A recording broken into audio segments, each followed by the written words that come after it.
Hello, good morning. എല്ലാവർക്കും നാത്തൂൻ spice വേൾഡിൻ്റെ പുതിയൊരു വീഡിയോയിലേക്ക് സ്വാഗതം.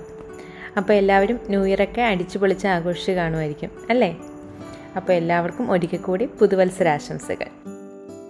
ഇന്നത്തെ ബ്രേക്ക്ഫാസ്റ്റ് അപ്പവും ചിക്കൻ സ്റ്റൂവാണ് കേട്ടോ. ക്രിസ്മസിൻ്റെ വ്ലോഗ് കണ്ട് ഒരുപാട് പേര് ചേച്ചി ഉണ്ടാക്കിയ ചിക്കൻ സ്റ്റൂവിൻ്റെ റെസിപ്പി ചോദിച്ചിട്ടുണ്ടായിരുന്നു. അപ്പോൾ അതുകൊണ്ട് ഞാനിന്ന് ചിക്കൻ സ്റ്റൂ ഉണ്ടാക്കാൻ കരുതി ഡീറ്റെയിൽ ആയിട്ട് റെസിപ്പി കൂടെ പറയാം കേട്ടോ. ആദ്യമേ തന്നെ ഞാനിവിടെ ചൂടാക്കുന്നത് മല്ലി, കുരുമുളക്, പെരിഞ്ജീരകം എന്നിവയാണ്. നമ്മുടെ ഈ സ്റ്റൂവിലേക്ക് ആകെക്കൂടെ ഉപയോഗിക്കുന്ന മസാല ഇത് മാത്രമാണ്. വേറെ മുളക് പൊടിയോ മല്ലിപ്പൊടിയോ വേറെ ഒന്നും തന്നെ ഉപയോഗിക്കുന്നില്ല. അപ്പോൾ നമ്മുടെ സ്റ്റൂവിൻ്റെ എത്രത്തോളം ചിക്കൻ എടുക്കുന്നോ ആ അളവിൻ്റെ പാകത്തിനുള്ള മസാല വേണം തയ്യാറാക്കാനായിട്ട്. അപ്പോൾ ഞാനതെല്ലാം ചൂടാക്കി കഴിഞ്ഞു. ഇനി ഒരു വലിയ പാനിലേക്ക് നമ്മുടെ ഉള്ളി, സവാളയൊക്കെ കൂടി വഴറ്റുകയാണ്. ചിക്കൻ സ്റ്റൂവിനൊക്കെ ഏറ്റവും ടേസ്റ്റ് വരുത്തുന്നത് ചെറിയുള്ളി മാത്രം ചേർക്കുമ്പോഴാണ്. അപ്പോൾ എൻ്റെ കയ്യിൽ അത്രയും ചെറിയുള്ളി ഉണ്ടായിരുന്നില്ല, അതുകൊണ്ട് ഞാൻ കുറച്ച് സവാളയും ചേർത്തിട്ടുണ്ട്. പിന്നെ എരിവിന് ആവശ്യമായിട്ടുള്ള പച്ചമുളകും ചേർത്തിട്ടുണ്ട്. ഇതൊന്ന് വഴറ്റി കഴിഞ്ഞിട്ട് അതിലേക്ക് നമ്മൾ ജിഞ്ചർ ഗാർലിക് പേസ്റ്റാണ് ഞാനിവിടെ ചേർക്കുന്നത്. ഇഞ്ചിയും വെളുത്തുള്ളിയും അരിഞ്ഞതുണ്ടെങ്കിൽ അത് ചേർത്താലും മതി കേട്ടോ. അപ്പോൾ അതൊന്ന് വഴറ്റി വരുമ്പോഴേക്കും ചൂടാക്കി വെച്ച മല്ലിയും കുരുമുളകും പെരിഞ്ജീരകവും അല്പം വെള്ളം ചേർത്ത് മിക്സിയിലൊന്ന് അടിച്ചെടുക്കണം. ചെറിയ ജാറിലിട്ടാണ് കേട്ടോ അരയ്ക്കുന്നത്. ഒരുപാട് വെള്ളം പോലെ ആവേണ്ടത് ഈ പാകം മതി. അപ്പോൾ അതിനൊപ്പം തന്നെ ഞാനിവിടെ തേങ്ങയുടെ രണ്ടാം പാല് റെഡിയാക്കുകയാണ്. ഞാനിവിടെ മാഗിയുടെ കോക്കനട്ട് പൗഡറാണ് കേട്ടോ ഉപയോഗിക്കുന്നത് തേങ്ങാപ്പാലിന് വേണ്ടിയിട്ട്. അപ്പോൾ നമ്മൾ അരച്ച് വെച്ചിരുന്ന മസാല കൂടി ചേർത്തിട്ട് നന്നായിട്ടൊന്ന് വഴറ്റിയെടുക്കുക. പിന്നെ സ്റ്റൂവിനാവുമ്പോൾ അറിയാമല്ലോ, അല്പം കാഷ്നട്ട് പേസ്റ്റ് കൂടെ ചേർത്ത് കഴിഞ്ഞിട്ടുണ്ടെങ്കിൽ അടിപൊളി ടേസ്റ്റ് ആവും. നമ്മുടെ ഉള്ളിയൊന്നും ഒരുപാട് വരേണ്ട ആവശ്യമൊന്നുമില്ല കേട്ടോ. ഒന്ന് നന്നായി വാടി വന്നാൽ മതി. അപ്പോൾ ആവശ്യത്തിന് ഉപ്പും ചേർത്ത് ഇളക്കിയ ശേഷം ചിക്കൻ ചേർത്ത് കൊടുക്കാം. ഞാനിവിടെ ഒരു 300-350 ഗ്രാം ചിക്കൻ ചെറുതായിട്ടാണ് കേട്ടോ അരിഞ്ഞ് വെക്കുന്നത്. ഒരുപാട് വലുതായിട്ട് നുറുക്കിയിട്ടില്ല, കാരണം നമ്മൾ ഈ രണ്ടാം പാലിൽ കിടന്നിട്ടാണ് ചിക്കൻ വെന്ത് വരുന്നത്. അപ്പോൾ ഒരുപാട് വലിയ കഷ്ണമായിട്ടുണ്ടെങ്കിൽ അതിൻ്റെ ഉള്ളിലേക്കൊന്നും അതിൻ്റെ ടേസ്റ്റ് പിടിക്കത്തില്ല. അപ്പോൾ വളരെ ചെറിയ കഷ്ണങ്ങളായിട്ടാണ് നുറുക്കിയിരിക്കുന്നത്. അപ്പോൾ അതൊന്ന് വെന്ത് വരട്ടെ.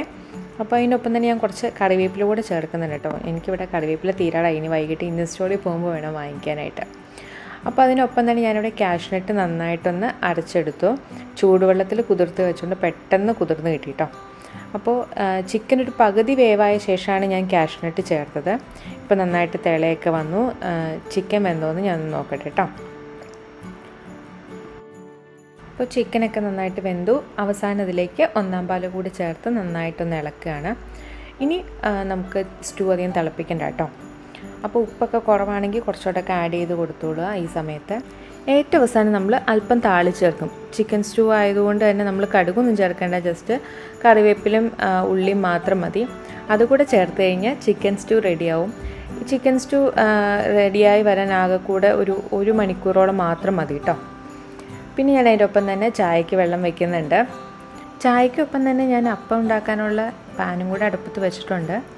അപ്പോൾ ഇനി പാലൊക്കെ ഒഴിച്ച് ചായ ഒന്ന് തിളച്ച് വരട്ടെ. അപ്പോഴേക്കും നമുക്ക് അപ്പം ചുട്ടെടുക്കാം. അപ്പോൾ ഈ അപ്പത്തിൻ്റെ റെസിപ്പിയൊക്കെ ഓൾറെഡി നമ്മുടെ ചാനലിൽ അപ്ലോഡ് ചെയ്തിട്ടുണ്ട്. ഞാൻ അതിൻ്റെ ലിങ്ക് ഡിസ്ക്രിപ്ഷൻ ബോക്സിൽ ഇട്ടേക്കാം. നമ്മുടെ ഈ റെസിപ്പി ഉപയോഗിച്ച് അപ്പം ഉണ്ടാക്കിയിട്ട് അടിപൊളിയായി വന്നിട്ടുണ്ടെന്ന് ഒരുപാട് പേര് നമുക്ക് കമൻറ്റ് ചെയ്തിട്ടുണ്ട്. അതുപോലെ തന്നെ നേരിട്ടും നമ്മളെ അറിയിച്ചിട്ടുണ്ട്.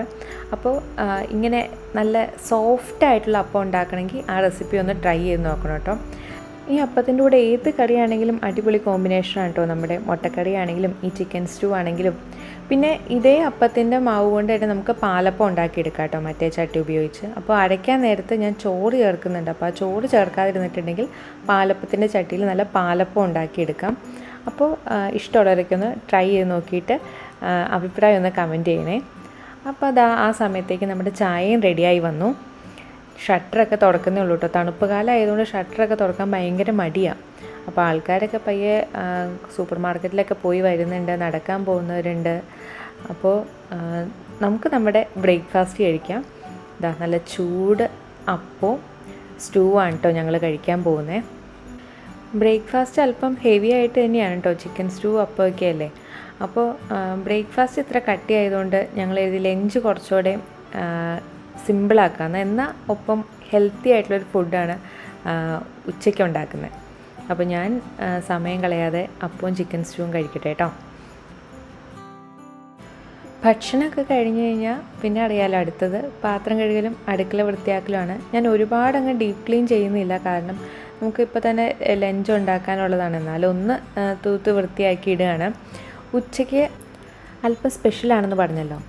ഇന്നത്തെ സ്പെഷ്യൽ എന്താണെന്ന് വെച്ചിട്ടുണ്ടെങ്കിൽ ഒരു മെക്സിക്കൻ ഫുഡാണ് കേട്ടോ. അപ്പോൾ അതിന് വേണ്ടിയിട്ടുള്ള ചിക്കൻ ഞാൻ ഐസ് മാറാൻ വെച്ചിട്ടുണ്ട്.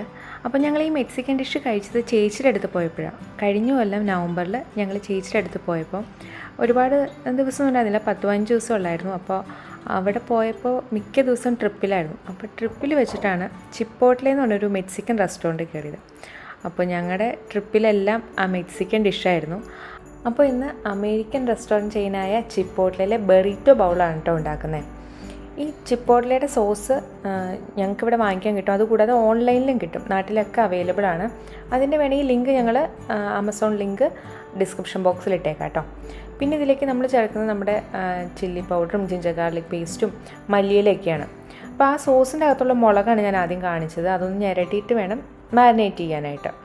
ഈ ബറീറ്റോ ബോളിൻ്റെ ഡീറ്റെയിൽഡ് റെസിപ്പി ഞാനിവിടെ പറയാത്തത് ഓൾറെഡി നമ്മുടെ ചാനലിൽ ഇതിൻ്റെ സ്റ്റെപ്പ് ബൈ സ്റ്റെപ്പായിട്ടുള്ള റെസിപ്പി വീഡിയോ ചെയ്തിട്ടുണ്ട്. നാടൻ രുചിയിൽ കഴിക്കാവുന്ന ഒരു മെക്സിക്കൻ ഡിഷാണെന്നുള്ളതാണ് കേട്ടോ ഇതിൻ്റെ പ്രധാന പ്രത്യേകത. അപ്പോൾ നിങ്ങളെല്ലാവരും ഇതൊന്ന് ട്രൈ ചെയ്ത് നോക്കിയിട്ട് ഫീഡ്ബാക്ക് ഒന്ന് കമൻറ്റ് ചെയ്തേക്കണേ. അപ്പോൾ ഞാൻ പറഞ്ഞു വന്നത്, ഞങ്ങൾ ചേച്ചിയുടെ അടുത്ത് പോയപ്പോൾ ആകെ 10-15 ദിവസം മാത്രമാണ് ഞങ്ങളവിടെ താമസിച്ചുള്ളൂ. ആ 15 ദിവസത്തിനുള്ളിൽ ഒരു 11 ദിവസം ഞങ്ങൾ ട്രിപ്പിൽ തന്നെയായിരുന്നു. അപ്പോൾ വീട്ടിൽ നിന്നുള്ള ഫുഡ് അങ്ങനെ കഴിക്കാൻ പറ്റിയില്ല.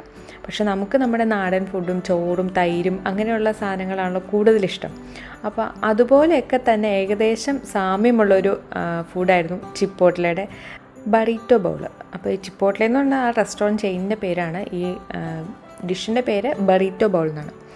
അപ്പോൾ ഇത് ഉണ്ടാക്കാനാണെങ്കിൽ ഭയങ്കര സിമ്പിളാണ് കേട്ടോ. നമുക്കധികം കുക്കിംഗ് ഒന്നുമില്ല. കൂടുതലും അതിൻ്റെ അകത്ത് ഇൻഗ്രീഡിയൻസ് നമ്മൾ ജസ്റ്റ് ഇങ്ങനെ മിക്സ് ചെയ്തെടുക്കുന്നുള്ളൂ. ഇപ്പോൾ സ്വീറ്റ് കോൺ അല്ലെങ്കിൽ ടൊമാറ്റോ സൽസ എന്നൊക്കെ പറഞ്ഞാൽ നമ്മൾ കുക്ക് ചെയ്യാതെ തന്നെ നമുക്ക് എളുപ്പത്തിൽ ഉണ്ടാക്കാവുന്ന സാധനങ്ങളാണ്. അതുകൊണ്ട് ഇടയ്ക്കിടയ്ക്ക് ഞങ്ങളിത് ഉണ്ടാക്കാറുണ്ട് കേട്ടോ. പിന്നെ ഞങ്ങളിത് വീട്ടിലുണ്ടാക്കാനുള്ള പ്രധാന കാരണം നമ്മുടെ ഇറ്റലിയിൽ ചിപ്പോട്ലയുടെ റെസ്റ്റോറൻറ്റുകളൊന്നും തന്നെ ഇല്ല. ഇവിടെ അടുത്തുള്ളത് പിന്നെ ഫ്രാൻസിലാണ്. അപ്പോൾ ഇത് കഴിക്കാൻ ഒരുപാട് കൊതി തോന്നുന്ന സമയത്ത് ഞങ്ങൾ വീട്ടിലുണ്ടാക്കാറുണ്ട്. ഈ ബറീറ്റോ ബോൾ എന്ന് പറയുന്നത് അത്യാവശ്യം സമീകൃത ആഹാരമാണ് കേട്ടോ. നമുക്ക് പ്രോട്ടീനും വൈറ്റമിൻസും എല്ലാം ചെല്ലും. പിന്നെ ഹെൽത്തിയുമാണ്. ഒരുപാട് കുക്കിംഗ് ഒന്നുമില്ല, എണ്ണയൊന്നും അധികം ചേർക്കുന്നില്ല. അതുകൊണ്ട് തന്നെ ഹെൽത്തിയുമാണ്. പിന്നെ നമ്മൾ മലയാളികൾക്ക് പൊതുവേ ഇഷ്ടപ്പെടുന്ന ഒരു ടേസ്റ്റാണ് ഇതിൻ്റെ. അതുകൊണ്ടാണ് ഞങ്ങൾക്കും ഇത് ഇഷ്ടപ്പെട്ടത്. കാരണം ഞങ്ങളുടെ പപ്പയും മമ്മിയൊക്കെ വന്നപ്പോഴാണെങ്കിലും അവർക്കും ഇത് ഇഷ്ടപ്പെട്ടു. സാധാരണ അവരും നാടൻ ഭക്ഷണങ്ങൾ കൂടുതൽ ഇഷ്ടപ്പെടുന്നവരാണ്. അപ്പോൾ അവർക്കും ഈ ഫുഡ് ഇഷ്ടപ്പെട്ടെങ്കിൽ അത് നമുക്ക് എല്ലാവർക്കും തന്നെ പൊതുവെ ഇഷ്ടപ്പെടുന്നൊരു ടേസ്റ്റാണ്. അപ്പോൾ ഇതിന് അധികമായിട്ട് എപ്പോഴും വേണ്ട ഒരു സാധനം മല്ലിയിലയാണ്. ഇതിൻ്റെ അകത്ത് എല്ലാത്തിലും തന്നെ മല്ലിയില ചേർക്കുന്നുണ്ട്. അപ്പോൾ മാരിനേറ്റ് ചെയ്ത് വെച്ച ചിക്കൻ ഞാൻ റെഡിയാക്കുവാണ് കേട്ടോ. അപ്പോൾ ഞാനിവിടെ കാസ്റ്റ് ചെയ്യേണ്ട പാത്രമാണ്. അപ്പോൾ ഞാൻ ഈ കാസ്റ്റ് ചെയ്യേണ്ട പാത്രം വാങ്ങിച്ചിട്ട് അധികം നാളായിട്ടില്ല. ചേച്ചി പറഞ്ഞ ശേഷമാണ് അത് വാങ്ങിച്ചേക്കുന്നത്. അപ്പോൾ അതുകൊണ്ട് എൻ്റെ കാസ്റ്റ് ചെയ്യേണ്ട പാത്രം അത്ര നന്നായിട്ട് മെരുകിയിട്ടില്ലാത്തതുകൊണ്ടാണ് ഞാൻ അധികം ഒലിവ് ഓയിൽ ചേർക്കുന്നത്. അപ്പോൾ ഇതിന് വേണ്ടിയിട്ട് റൈസും വേണം കേട്ടോ. അപ്പോൾ റൈസ് ബസ്മതി റൈസാണ് ഉണ്ടാക്കുന്നത്. ചോറ് വറ്റിച്ചെടുക്കുന്ന പാകത്തിലാണ് ഉണ്ടാക്കുന്നത്.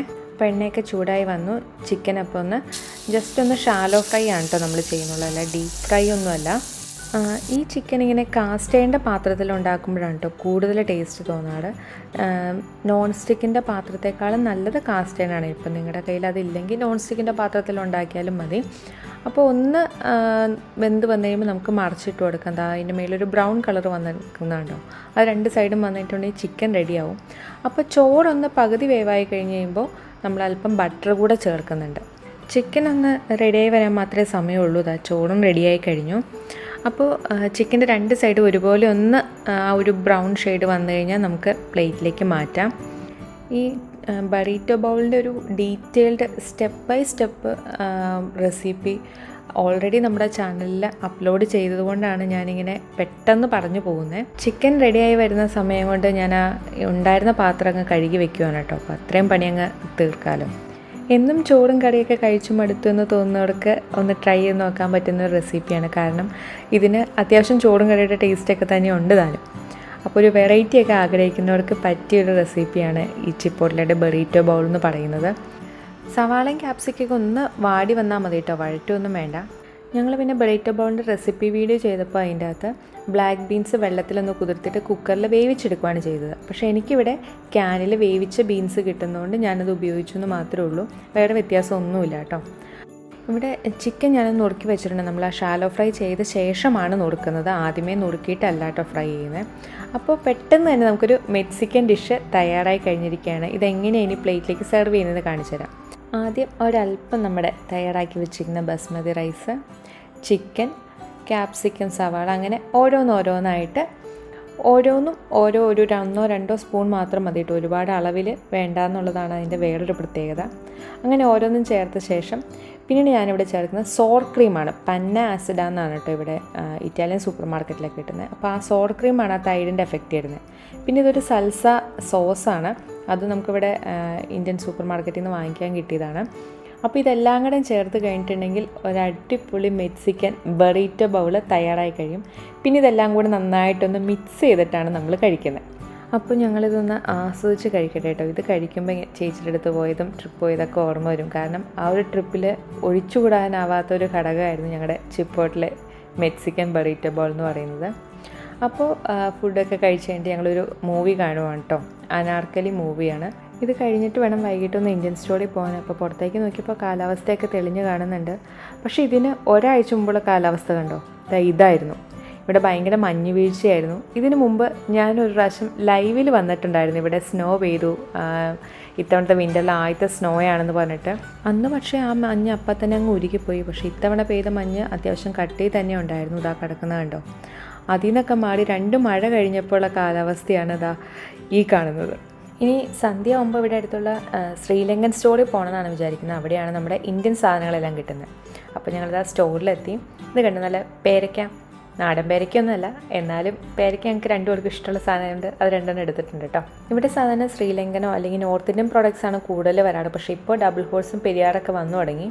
അതുപോലെ ഞങ്ങൾ സാധാരണ യൂസ് ചെയ്യുന്ന ബസ്മതി ടിൽഡയാണ് കേട്ടോ. വീട്ടിൽ സാധാരണ അച്ചാർ ഉണ്ടാക്കാറുണ്ട്, എന്നാലും ഒരു നാരങ്ങ അച്ചാർ കൂടി ഇരുന്നോട്ടെ അല്ലേ.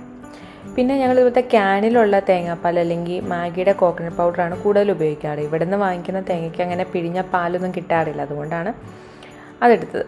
പിന്നെ അതാ ചെറിയുള്ളി, നമുക്കത് ഒഴിവാക്കാൻ പറ്റുന്ന സാധനമല്ലല്ലോ അല്ലേ. പിന്നെ ഇച്ചാൻ്റെ ഫേവറേറ്റ് ലഡു.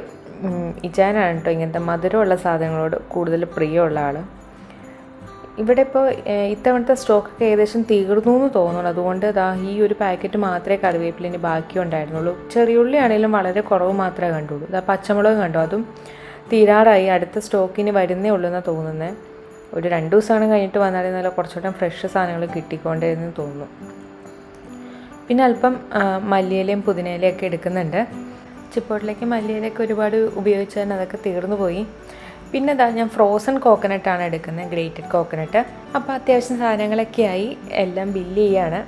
ഒരു ഷോപ്പിംഗ് കൂടെ ആയപ്പോൾ പെട്ടെന്ന് അങ്ങ് ദിവസം തീർന്നു പോയി. ഇനി വൈകിട്ട് എന്നിട്ട് ചിപ്പോട്ടിലുണ്ട് ബാക്കി, അത് കഴിക്കണം. അപ്പോൾ ഇതൊക്കെയാണ് ഇന്നത്തെ വിശേഷങ്ങൾ. ഞങ്ങളുടെ ഒരു സാധാരണ ശനി ഞായർ ദിവസങ്ങളൊക്കെ ഏകദേശമൊക്കെ ഇതുപോലെയൊക്കെ തന്നെയാണ്.